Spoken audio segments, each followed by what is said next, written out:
네, 안녕하세요. 매일 아침 빠르게 만나는 미국 주식과 테슬라 소식 아트라운 TV입니다. 테슬라가 오늘 5%대 급락을 보여주었습니다. 일론이 8월 8일 로보택시를 예고했을 때만 해도 좋았는데 갑자기 급락을 했어요. 왜 이렇게 급락을 했는지 그리고 앞으로는 어떻게 될 것인지 한번 같이 확인해 보도록 하겠고요. 미국 주식 투자 이제는 좀 신중할 때인 것 같습니다. 그 이유에 대해서 알려드리도록 할게요. 3대 지수 현황부터 간략히 살펴보고 가도록 하겠습니다. 나스닥이 드디어 16,000선을 내어주었어요. 오늘 1.79%나 하락을 하면서 15,885로 마감을 했습니다. 다만 S&P 500은 5,000선을 아직 깨진 않았어요. 자, 여기 보시면 10년물 국채금리 계속 치솟고 있습니다. 이렇게 금리가 올라가게 되면 당연히 나스닥 기술주의 안 좋은 분위기를 연출할 수밖에 없죠. 자, 오늘도 11 베이시스 포인트나 오르면서 4.610까지나 올랐어요. 오늘의 이러한 10년물 국채금리의 상승은 미국 3월달 소매 판매 지수가 강하게 나왔기 때문입니다. 자, 일단 유가는 그렇게 많이 오르지 않았어요. 전주 일요일, 그러니까 이틀 전이었죠. 이란이 이스라엘을 공격을 했습니다. 자, 하지만 이스라엘이 즉각적으로 전면전에 나서지 않았어요. 바로 포복 공격이 없었습니다. 그러면서 진영학적 위험이 많이 소강 상태에 접어들었어요. 그러면서 유가는 이렇게 오르지 않았습니다. 오히려 하락하는 모습이 나왔어요. 다만 미국의 경기가 아직도 뜨겁다. 3월의 미국 소매 판매 지수 전월보다 0.7% 증가한 수준으로 나왔습니다. 전문가 예상치가 0.3% 증가였는데 이를 크게 상회를 했어요. 그러면서 10년물 국채금리가 이렇게 크게 뛰어 올랐고 소매 판매 증가는 역시나 연준의 금리 인하 시기를 늦추기 마련입니다. 경기가 좋고 소매 판매가 활발하면 인플레이션이 올라가기 때문에 금리를 함부로 내릴 수가 없게 되죠. 자, 6월달 금리 인하 확률은 이제 많이 줄어들었어요. 20한 3%대이고 7월달 금리 인하 확률이 어제는 56.9%였는데 오늘 새벽에 확인해 본 결과 49.7%로 50%를 넘지 않는 상황입니다. 자, 이렇게 되면 9월달이나 빠르면 9월달이나 금리 인하에 돌입할 수 있겠죠. 그럼 연내 세 차례가 아니라 연내 두 차례에서 한 차례 정도만 금리 인하를 기대해 볼 수 있겠어요. 자, 이러한 분위기 속에서 나스닥이 오늘 1.79% 빠지면서 16,000선을 내어주었습니다. 상징적인 16,000선을 내어주었다라는 것도 좀 아쉬운 점인데, 자, 여기 보시면 51선이 빨간색 선인데 51선을 깨고 하락 이탈하는 봉이 나왔습니다. 장대 음봉이 나오면서 추가적인 하락을 예고를 하고 있어요. 제가 계속해서 나스닥 투자 주의해야 된다라고 말씀을 드려왔습니다. 자, 200일선과의 괴리가 많이 벌어졌고 그동안 200일선을 작년 10월 달에 이렇게 딛고 일어서면서 약 7개월 넘게 상승이 좀 이어져 왔어요. 그러니까 상승 기간이 길었기 때문에 충분히 쉬어갈 법하다라고 말씀을 드렸죠. 자, 지금부터는 정말 신중하게 투자해야 될 순간이라고 볼 수 있겠습니다. 비중을 많이 늘리기에는 좀 어려운 순간이다. 나스닥이라든지 테슬라라든지 비중을 늘리려면요. 자, 이렇게 주가가 괴리가 좁아진 다음에, 그러니까 어느 정도 조정이 있은 다음에 주가가 이렇게 200일선을 터치를 하게 되면은 그럴 때나 비중을 좀 늘려주면 좋을 것 같습니다. 일단 신중하게 투자하시길 바라겠어요. 자, 그리고 오늘 테슬라 5% 이상 급락을 보여주었는데 비용 절감을 위해서 직원 10%를 해고한다라는 소식이 있었습니다. 자, 이게 시장에 좀 부정적인 영향을 주면서 오늘 이렇게 하락을 했다라고 보시면 되겠는데, 제가 좀 이따 자세히 그 내막을 알려드리도록 할게요. 애플도 1분기 아이폰 출하량이 감소했다는 소식에 주가가 2%대 하락을 보여주었습니다. 골드만삭스는 1분기 영업이익이 급증하면서 주가가 2% 이상 상승을 했네요. 자, 오늘 나스닥이 1.6% 이상 빠지면서 전반적으로 다 안 좋았습니다. 엔비디아도 안 좋았어요. 최근에 CPI 지수도 높게 나왔고 소매 판매 지수도 높게 나왔으니까 그리고 중동의 지정학적 위험이 또 어떻게 전개될지 모르니까 상당히 리스크가 큰 구간이라고 볼 수 있겠습니다. 정말 조심해서 투자할 필요가 있는 구간이라고 다시 한번 말씀드리겠고요. 테슬라는 오늘 5.59% 하락한 161.48불로 마감을 했어요. 자, 일단 테슬라가 그간 160불대 지지를 보여왔습니다. 160불까지 하락을 하면 일론 머스크의 로보택시 발언이라든지 FSD 관련된 호재들이 좀 나오면서 반등을 보여주었는데요. 일단 나스닥의 51선이 깨진 만큼 테슬라 투자도 주의할 필요가 있는 구간이 되겠습니다. 계속해서 테슬라의 펀더멘털 실적은 좀 하락을 하고 있기 때문에요. 주가가 정말 어디까지 하락을 할지 몰라요.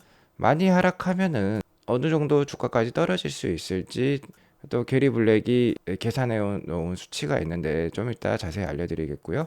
자, 일단 오늘의 5%대 하락, 이 메일 때문이었습니다. 일론 머스크가 글로벌 임직원들에게 보낸 이메일이에요. 야후 파이낸스도 이를 크게 다루고 있는데요. 자, 여기 보시면 more than 10% 글로벌리라는 말이 있습니다. 10% 정도, 10% 이상 글로벌리, 그러니까 전 세계적으로 감축을 한다라는 거죠. 자, 이것에 대한 이유로 일론 머스크는 이렇게 얘기를 하고 있어요. 자, 회사가 급속도로 성장을 하면서 there has been duplication of roles and job function in certain areas. 그러니까 몇몇 영역에서 업무와 기능이 겹치는 일이 발생을 하고 있다라는 거예요. 급속도의 성장을 하다 보면은 역시나 사람들도 많이 뽑게 되는데, 그러다 보면은 어느 정도 이러한 일이 발생할 수 있겠죠. 그렇기 때문에 비용을 줄이고 생산성 향상을 위해서 꼭 필요한 일이다. It must be done 이라는 말을 쓰고 있죠. 꼭 필요한 일이라고 얘기를 하고 있습니다. 다음 혁신과 성장에 대한 갈망을 추구하기 위해서는 어느 정도 다이어트가 필요하다라는 겁니다. 마음은 아프지만 꼭 해야 될 일이라고 얘기를 하고 있고요. 여기 보시면 It is very difficult to say goodbye란 말이 있죠. 작별이라는 말을 하기에는 참 어려웠다라고도 얘기하고 있습니다. 테슬라는 전 세계적으로 약 14만 명의 인원이 있어요. 10% 이상 감축을 한다라고 했으니까 14,000명 정도의 직원이 아마 테슬라를 떠날 것 같습니다. 자, 이것과 관련해서 야후 파이낸스는 테슬라가 1분기 약 한 38만 대를 납품을 하면서 전년 동기 대비 역성장을 보여주었죠. 그러면서 미국뿐만 아니라 전 세계적으로 EV 수요 둔화 영향을 느끼고 있다라고 얘기를 하고 있고요. 테슬라의 대표적인 불세력 애널리스트인 댄 아이브스 역시 전 세계적으로 수요가 약했고 이는 불행하게도 테슬라와 같은 럭셔리 브랜드에 더 영향이 클 수가 있다라고 하면서 비용을 절감하기 위해서 필요한 조치를 취한다라고 얘기를 하고 있습니다. 자, 테슬라는 올해 AI와 수익성 향상에 올인을 하는 것 같아요. 자, 일단 14,000명 정도 줄이면은 당연히 비용이 대폭 감소하면서 마진율이 올라갈 수 있겠습니다. 자, 여기에 더불어서 연초에 계속해서 차량 가격을 올리고 있는데 미국 내 모델 Y 재고 가격 역시 올리기로 했어요. 모델 Y 재고를 사게 되면 할인을 상당폭 제공을 했는데 수천 달러 그 할인폭을 축소를 한다라고 합니다. 기존보다 모델 Y 재고 가격이 7.8%나 인상을 시킨다라고 해요. 자, 이렇게 되면 당연히 마진율은 오를 수 있겠죠. 그리고 테슬라는 8월 8일 로보택시를 공개를 한다라고 했는데, 자, 인원 감축에 따라 생산량은 줄어들 수 있습니다. 그러니까 올해는 양적 성장보다는 질적 성장에 집중을 하겠다라는 거예요. 차량 가격을 올려서 마진율을 향상시키고 인원을 감축시켜서 마진율을 향상시키고 로보택시와 같은 기술을 개발을 해서 그 채택률을 올리고 FSD 채택률을 올리고 지속해서 소프트웨어 마진율을 올리겠다, 질적 성장을 하겠다라는 뜻이죠. 테슬라가 10% 인원 감축을 얘기를 하고 있지만 로보택시와 관련된 인원은 이렇게 늘리고 있어요. 이미 4월 12일에 로보택시 프로토타입을 테스트할 직원들을 모두 채용을 완료한 상태죠. 자, 그리고 오늘 인원 감축 때문에 5% 넘게 주가가 하락했지만 나쁜 요인만 있는 것은 아닙니다. 좋은 것도 있어요.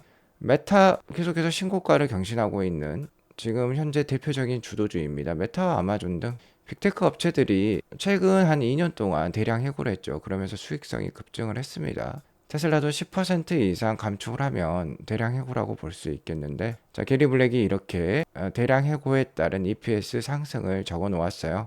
글로벌 14만 명 중에 10%니까 14,000명이 되겠죠. 자, 그리고 한 평당 비용을 10만 불 정도 책정을 했습니다. 우리 돈 뭐 1억 3천 정도가 되겠네요.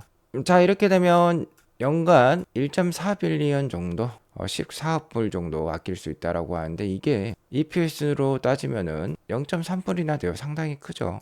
테슬라가 이번 1분기 예상되는 EPS가 0.5불 정도가 됩니다. 그러면 0.3불이니까 한 분기 EPS의 뭐 한 70% 이상이라고 볼 수 있겠죠. 결코 낮은 숫자가 아닙니다. 그럼에도 불구하고 5% 하락을 보여주었는데 투자자들은 최악의 상황을 가정을 할 수도 있기 때문인 거죠. 자, 그 최악의 상황은 역시나 인원 감축에 따라서 이 25,000불짜리 차량이 나오는 시점이 미루어질 수 있다라는 의구심이 될 수 있겠습니다. 자, 오늘 일렉트랙에서 이러한 기사를 냈어요. 여기 보시면 put이라는 말이 있고 on back burner라는 말이 있는데, back burner, 버너는 가스레인지를 뜻하죠. 가스레인지 뒤편에 있는 화력이 다소 약한 화구를 back burner라고 합니다. back은 뒤라는 뜻이니까요. 자, 그러니까 약한 불로 천천히 끓도록 내버려 두듯이 별로 중요하지 않은 문제를 잠시 제쳐두라는 의미라고 합니다. 자, 그러니까 이 25,000불짜리 전기차를 백버너에 두었다, 그러니까 미뤄두었다라는 뜻이죠. Despite what Elon Musk said. 그러니까 일론 머스크가 지난 이 로이터 통신의 25,000불짜리 차량 취소에 대해서 반박을 했었습니다. 이런 반박에도 불구하고 연기가 될 수 있다라는 뜻이죠. 자, 일론 머스크가 로이터 is lying이라고 얘기를 하면서 반박을 했던 로이터의 기사는 여기 보시면 스크랩이라는 단어가 있어요. 이거는 폐기라는 뜻이거든요. 그러니까 로이터가 25,000불짜리 차량을 폐기했다라고 보도를 했는데 이를 반박을 한 건데, 자, 반박할 수 있죠. 왜 그러냐면 폐기, 취소라는 단어와 연기라는 단어는 다르기 때문입니다. 뜻이 다르죠. 그러니까 일론 머스크의 답변이 취소는 아니고, 그러니까 폐기는 아니고 연기되었음을 확인하는 답변일 수도 있는 것이죠. 자, 이 25,000불짜리 차량 MV9이라는 코드명으로 불리고 있는데, 이 일렉트릭에 따르면 25,000불짜리 차량이 나오는 시기가 상당히 늦어질 수도 있다라고 해요. 현재 테슬라의 모든 자원이 자율주행에 투입이 되고 있다라고 합니다. 그리고 이번에 14,000명 이상, 그러니까 10% 이상 직원 감축을 발표를 했는데, 여기 감축되는 인원에는 이 25,000불짜리 차량 개발에 참여한 사람들도 있다라고 해요. 그러면은 이 차량 개발 완료 시점, 생산 스타트 시점 늦어질 수 있다라는 뜻이 되겠죠. 대신에 테슬라는 기가 텍사스 남쪽에 로보택시 프로젝트를 위한 거대한 데이터 센터를 만들고 있는데, 여기에 자원과 인력을 집중한다라고 합니다. 그러니까 인원 감축에 따라서 충분히 마진율이 향상이 될 만한 좋은 요인도 있었지만, 문제는 인원 감축을 한다라는 거는 생산량 감소를 의미를 하죠. 전기차가 잘 안 팔린다는 뜻이 될 수도 있겠습니다. 자, 이에 따라서 25,000불짜리 차량도 미루어질 수 있다라는 것을 일렉트릭은 얘기를 하고 있는데요. 아무래도 인력이 줄어들면 25,000불짜리 개발 인력도 줄어들 수도 있다라는 뜻이죠. 자, 하지만 벤츠의 상황을 보더라도 테슬라의 인원 감축은 좀 자연스러운 현상인 것 같아요. 벤츠가 2024년 1분기, 올해 1분기 판매량을 발표를 했습니다. 56만 8천 대를 발표를 했어요. 지난 11개 분기 중에 최악의 판매량을 보여주었습니다. 이만큼 현재 럭셔리 차량 판매가 어렵다는 뜻을 보여주고 있어요. 벤츠는 럭셔리 차종의 최고봉 브랜드라고 볼 수 있겠죠. 테슬라 역시 가격이라든지 브랜드가 아직은 럭셔리에 속해 있기 때문에 테슬라 역시 판매가 어렵다라는 것을 벤츠의 판매량으로 확인해 볼 수 있습니다. 테슬라는 벤츠보다 더 어려운 게 전기차만 판매를 하고 있죠. 그러니까 더 어려울 수도 있다라고 하는데, 벤츠 역시 전분기 대비 11%나 빠지면서 안 좋은 모습을 보여주고 있어요. 자, 여기에 더불어서 오늘 주가가 약했던 또 하나의 이유, 테슬라에 오랫동안 1위였던 임원분들이 두 분이 테슬라를 떠나기로 결정을 했습니다. 첫 번째는 드류 베글리노라는 테슬라 파워트레인과 에너지 담당 임원인데요. 테슬라에 18년 동안이나 헌신했다라고 해요. 일론 머스크 역시 드루에게 고마운 마음을 전달을 하고 있고요. 드루는 일론 머스크에게 많이 배웠다라는 듯이 또 답변을 하고 있습니다. 정말 기본 첫 번째 원칙부터 일론 머스크의 first principle은 역시나 아예 처음부터 다시 생각해보자라는 것이죠. 사고의 틀을 깨는 게 바로 일론 머스크인데, 그러한 이론과 함께 우리를 계속해서 열심히 일을 할 수 있도록, 최선을 다할 수 있도록 푸시해줘서 고맙다라고 얘기를 하고 있어요. 아무래도 18년 동안 너무 열심히 일을 하면서 좀 지친 것 같습니다. 자, 그리고 테슬라의 정책과 사업 개발 담당 임원인 로한 파텔도 8년 동안의 테슬라 임기를 마치고 퇴사를 결정을 했는데요. 자, 이분도 쉬려고 퇴사하는 것 같아요. 바이올린도 연습하고 아내와 장거리 여행도 떠나고 스포츠 행사에도 참가하고 딸과 함께 시간을 보내고 싶다라고 합니다. 자, 이 두 분 다 테슬라에 오래 몸담으면서 테슬라 주식으로 돈을 많이 벌었기 때문에 좀 쉬고 싶은 마음도 있을 거예요. 자, 어쨌든 이러한 게 14,000명 이상의 직원 감축과 함께 나오면서 테슬라의 성장성에 어느 정도 의구심이 있는 사람들의 매도가 좀 있었던 것으로 판단이 됩니다. 자, 아무튼 쉽지 않은 상황이 맞아요. 다음 주 화요일 4월 23일에 테슬라 1분기 실적 발표를 앞두고 있는 가운데 분위기가 여전히 좋지 않습니다. 테슬라도 안 좋지만 오늘 나스닥이 51선 깨면서 시장 상황도 녹록치가 않아요. 테슬라의 펀더멘탈이라고 할 수 있는 이 EPS 예상치도 계속 이렇게 낮아지고 있습니다. 자, 1년 전에는 올해 연간 EPS 전망치가 3.8불 정도였는데 지금 2.8불까지 떨어졌어요. 1분기 EPS 예상치는 0.54불입니다. 작년 연말만 하더라도 0.82불 정도가 기대가 됐는데 34%나 더 떨어졌어요. 자, 그리고 1분기 오토 그로스 마진율, 자동차 사업 마진율이 되겠죠. 자, 이게 월가가 예상하는 게 15.9%입니다. 작년 3분기에 16.3%를 만들면서 바닥이었는데 다시 한번 바닥이 갱신이 될 수도 있겠어요. 좋지 않은 상황이죠. 자, 여기에 더불어서 오늘 25,000불짜리 차량 좀 연기될 수 있다라는 일렉트릭의 기사가 있었는데요. 이번 1분기 어닝콜 그러니까 4월 23일 때 다시 한번 일론 머스크가 25,000불짜리 차량 정말 늦어질 수 있다라고 발표를 하면 주가가 정말 급락을 할 수도 있습니다.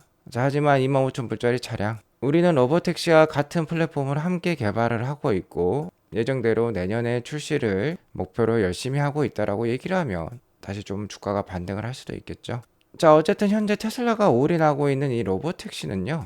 급격한 규모로 성장하기에는 아직 어렵다라는 기관 투자자들의 의견들이 많습니다. 아직 좀 먼 시점에 얘기가 될 수 있다라는 거죠.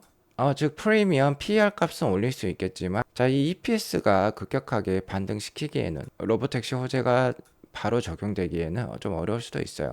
현재 테슬라 주가 170불을 기준으로 했을 때 좀 전에 2.8불 EPS라고 말씀드렸죠. 171불 그러니까 주가를 EPS 전망치로 나누게 되면 올해 연간 PER 지수가 60이 나옵니다. 현재 지속해서 그래도 한 60배의 PER 지수를 올해 계속 보여주고 있는데 1분기 38만 대의 인도량이 나오면서 테슬라의 실적 성장성의 의문이 꽤 커진 상황인데요. 일단 테슬라는 일시적인 요인이라고 했습니다. 모델 3 전환이라든지 홍해 리스크라든지 기가 베를린 변전소의 화재라든지 자, 이런 문제 때문에 일시적인 볼륨 감소가 있었는데요. 만약 이번 어닝콜 때 2분기라든지 올해 전체적인 볼륨 성장에 대한 가이던스가 낮아지고 지속적인 볼륨 성장의 어려움에 직면해 있다라는 약한 발언을 하게 되면은 게리 블랙의 의견에 따르면 현재 60배의 PER 지수를 지키지 못하고 45배나 50배로 떨어질 수 있다라고 합니다. 그러면 2.8불에다가 45배나 50배를 곱하게 되면 테슬라 주가가 125불에서 140불이 나오거든요. 그러니까 이번 1분기 어닝콜 4월 23일에 많은 것이 달려 있는 거예요. 일론 머스크의 입에 많은 것이 달려 있는 겁니다. 일단 어느 정도 볼륨도 지킬 수 있고 25,000불짜리 차량도 함께 만들고 있다라는 신호가 나온다면은 더할 나위 없이 좋겠지만은 그동안 실적 발표 때문에 주가가 약했어요. 그래서 조심할 구간이라고 볼 수 있겠습니다.